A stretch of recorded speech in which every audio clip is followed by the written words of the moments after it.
Big Rick and his Rick Bottom wreaking havoc once again in this episode of Lucha Underground. Welcome back, everyone. This is Jason. This is going to be my review of Lucha Underground episode number 5.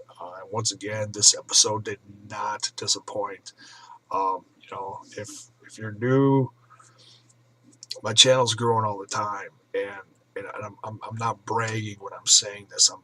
I'm trying to graciously be humble and yet excited about this at the same time. When I do these reviews for Lucha Underground, I'm very passionate about this show. It's so much fun to watch. If you're a true wrestling fan, please, if you're watching this video for the first time, go check out my other reviews. Go find this channel. Go find the El Rey Network. If you gotta download it, whatever you gotta do to find Lucha Underground, go find it. It's well worth the hunt. I've helped other friends find it. I watch it on a weekly basis on the El Rey Network. I'm fortunate enough to have it. And once again, like I said, this episode did not disappoint. We start out with Conan and Dario Guedo having a talk in the office. And Conan, for the first time in these first few episodes of Lucha Underground, it looks like Conan and Dario Guedo are not on the same page. Conan's pissed that Guedo's guys jumped Prince Puma at the end of the last episode. Except that Guedo says, I may be El Jefe, but I don't control these guys. They listen to Big Rick.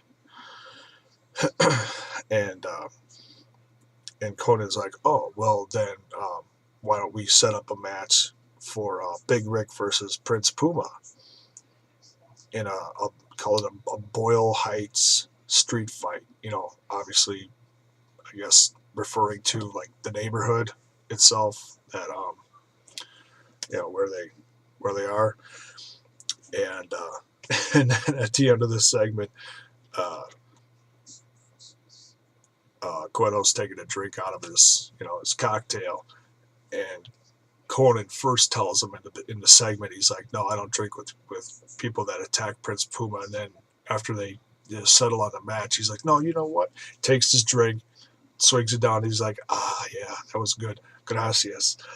So now, yeah, that was cool. So yeah, like I said, this is the first time these two are not on the same page. So it's going to be interesting. I still don't trust Conan though, because he's I don't know, it's one of those guys.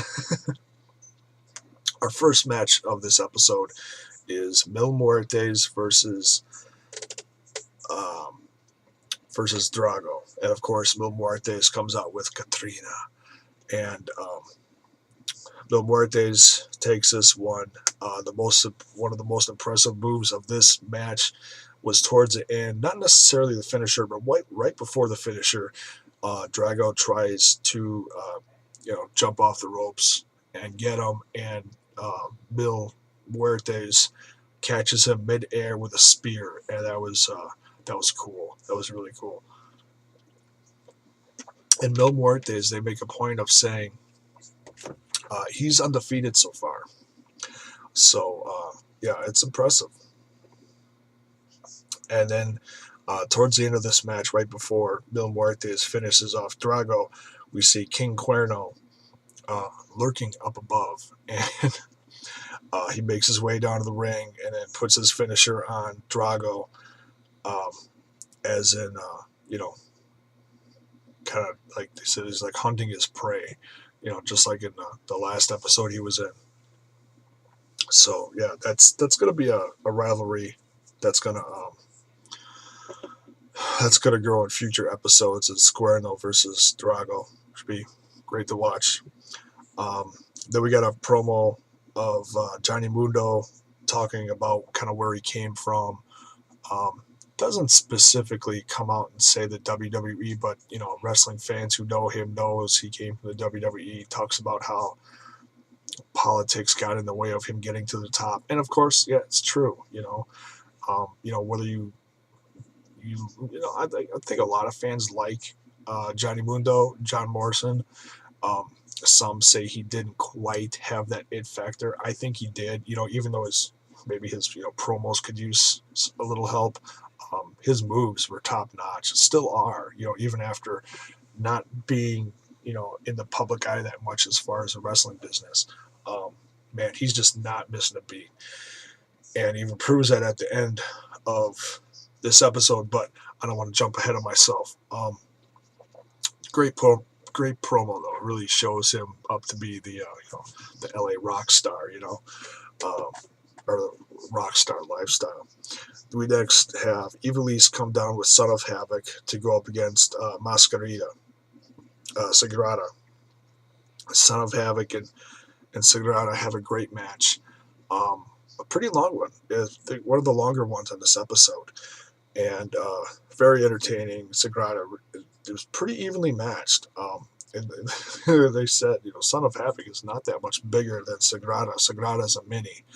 But man, the moves are just incredible. And Sagrada comes out on top of this one. Next, we had Chavo versus Sexy Star. Sexy Star obviously looking for some revenge after what Chavo did to her, the chair shot and everything. And this actually ends in a DQ because Sexy Star knees the ref in the crotch, or kicks him in the crotch, excuse me. And, and then Chavo's like, no, don't hit me with the chair. And Pentagon Jr. comes down and looks like he's going to rescue Sexy Star or help her. But then he actually turns on her, and then Phoenix shows up out of the blue and rescues Sexy Star, and then they take out Chavo and Pentagon Jr. both. And man, it's these guys. Their moves are just Phoenix is becoming one of my favorites to watch. A lot of fun. Very similar to watching someone like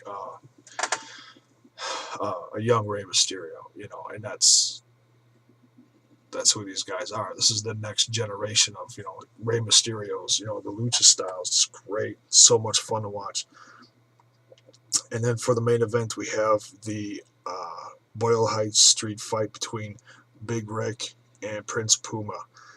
And of course, it's no DQ, and Big Rick, even though he's 3 times the size of Prince Puma, has to come down with Cisco and Castro. And and it's just ugly. But Prince Puma doesn't stop fighting through the whole thing, even though he's just they get out the tables, the ladders, the chairs, the kendo sticks, the garbage cans. I mean, they really went all out in this one. It was pretty cool. Even had Cisco, one of the guys, Cortez or Cisco, one of them was bleeding in the head pretty good. So, didn't have a ref dabbing his forehead either, just like in the WWE. And then like I said, the most impressive thing of this match, in my opinion, just when you think Prince Puma is about to have, just about to get finished off, out of nowhere from up above, the whole set of the stage area is really different. Excuse me. There's like offices in the corners, and then up above is where they come out and come down the ramp or whatever, or through the tunnel. Well, in the corner of the one office building setting, right next to the ring, came Johnny Mundo, jumped off of it into the ring. It's like a 20-foot jump. I mean, that was crazy. He, jumped, landed, rolled, and then, started taking out Cisco and Castro and let Big Rick have it. But then, just when he was about to hit Big Rick with the chair, threw Puma in the way, everything went wrong. Then they ended up giving Cisco and Castro ended up giving Mundo a flapjack codebreaker. It was pretty slick. As much as I wanted him to save the day and win the match, or help Puma win the match. Oh man, that was cool. That was really cool. Great move by those guys. And then of course they finished off Puma with a like I'm calling it the Rick Bottom. You know, I don't care if you think it's cheesy or not. That's what I'm calling it. Gave him a Rick Bottom through the table to finish the match, and Big Rick ends it in stunning fashion. Very dominant. Yeah. So this rivalry between Puma with Johnny Mundo is escalating against Dario Guerrero and his guys, Big Rick and the others. It's just a well-rounded episode. You know, you got the more the masked wrestlers, and then the more familiar faces. You know, the stars of the show. They're all great. They all have a great place in the show, and it's just so much fun to watch. I really can't say enough. I know I'm probably repeating myself a lot when I'm doing these, but they're just great. You know, it's one of my favorite things to watch right now, and it's so well done. It really is. You know, it's and the fan base is growing. You know, and I can tell by the amount of views that I'm getting after I'm doing these. You can tell it's hot. You know, it's a growing brand. It's great to see. So that's it for this one. Number 5, Lucha Underground is uh, wrapped up. Thanks for watching, and can't wait to see number 6 later this week. All right, see you soon.